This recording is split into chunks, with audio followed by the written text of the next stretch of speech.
Failure అయిపోయినోడు మాట ఎవడో పట్టించుకోడు. నువ్వు ముందు ఫిలాసఫీ చెప్పాలంటే నువ్వు ఏదైనా సాధించాలి. నువ్వు ఓడిపోయి సూక్తులు చెప్తానంటే ఎవడు వినడు. నిజమా కదా? కాబట్టి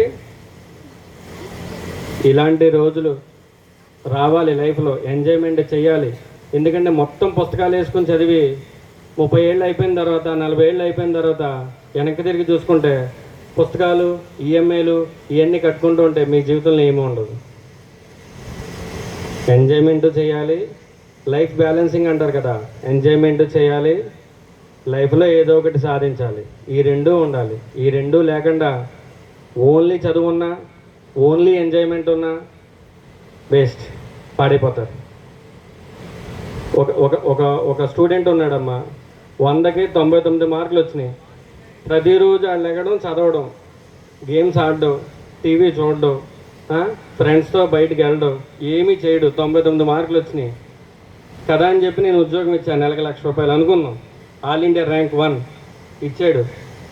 ఉద్యోగంలోకి వచ్చిన తర్వాత వాడు ఏమైనా చేయగలడా? పని చేయలేడు. అంటే ఏంటంటే విద్య ఒకటే కాదు, అంటే మార్కులు ఒకటే కాదు స్టూడెంట్ని డిసైడ్ చేసేది. అతని టాలెంట్ డిసైడ్ చేస్తుంది. సొసైటీలోకి వెళ్ళి నలుగురితో ఎలా మాట్లాడాలి, ఫెయిల్యూర్ వస్తే ఎలా తీసుకోవాలి. ఒకడు మనం తిట్టాడు, లేదంటే ఒకసారి ఫెయిల్ అయిపోయాను నేను, సీఏలో చాలాసార్లు ఫెయిల్ అవుతారు. ఫెయిల్ అయిపోయాను, తిట్టాడు, అవి రెండు తట్టుకొని నిలబడితే రేపొద్దున ఉద్యోగంలో నిలబడతావు నువ్వు. అబ్బాయి లేదండి నాకు ఇంటర్లో 99, నాకు సీఏలో ఆల్ ఇండియా ర్యాంకు, నాకు ₹1,00,000 జీతం ఉంటే నేను ఏ పని చేయను, ఇక్కడ కూర్చుంటానంటే ఎవరైనా ఇస్తారా? ఫస్ట్ రోజు నీ మార్కులను చూసి ఉద్యోగం ఇస్తారు, రెండో రోజు నీకు పని రాదని తెలిస్తే నిన్ను పంపేస్తారు. అంటే దాని అర్థం ఏంటంటే నీ సర్టిఫికెట్ దేనికి పనిచేయదు. నీకు ఎంత పెద్ద సర్టిఫికెట్ అయినా సరే నీ బుర్రలో కూర్చుండాలి. అర్థమైందా? సో ఆల్ ఇండియా ర్యాంకులు అక్కర్లేదు, అలా అని చెప్పేసి మరీ అట్టేసర మార్కులు అక్కర్లేదు.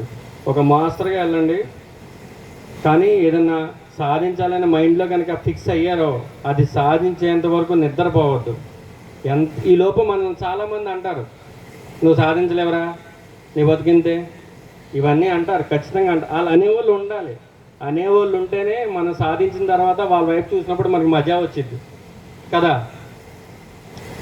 రైట్? సో అంటే నేను ఎందుకు ట్రస్ట్ పెట్టానంటే, నా లైఫ్లో నేను చదువుకోవడానికి డబ్బులు లేక చాలా కష్టపడ్డాను.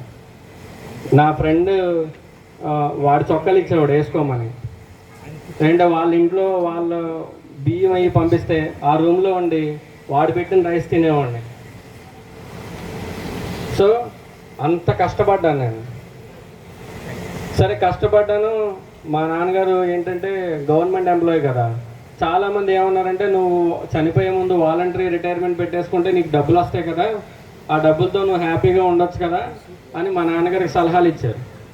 కానీ మా నాన్నగారు ఏమన్నారంటే, నేను ఇప్పుడు వాలంటరీ రిటైర్మెంట్ పెట్టేస్తే నాకు డబ్బులు వచ్చేస్తాయి, ఈ డబ్బులు ఎలాగోలా ఖర్చు అయిపోతాయి, రేపొద్దున నా కొడుకు ఎలా బతుకుతాడు, నేను పోయినా పర్వాలేదు, నా కొడుకు మాత్రం ఏదో రకంగా సంతోషంగా బతకాలని మా నాన్న ప్రాణాలు వదిలేశాడు.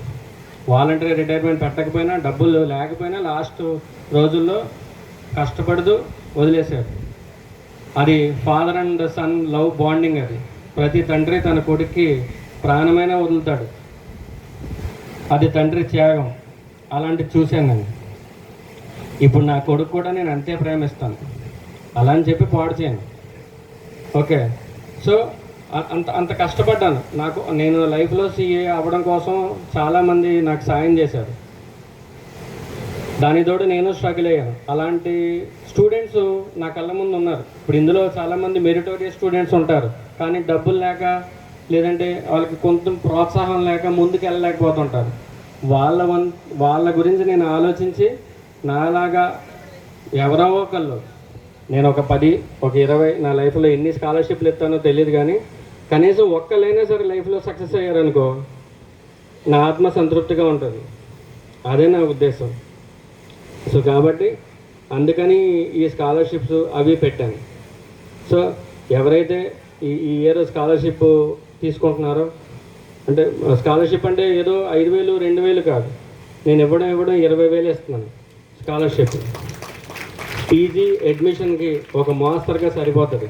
ఫస్ట్ ఇయర్ పీజీ అడ్మిషన్కి. సో దాన్ని యూటిలైజ్ చేసుకుని ఖచ్చితంగా లైఫ్లో ముందుకెళ్ళండి.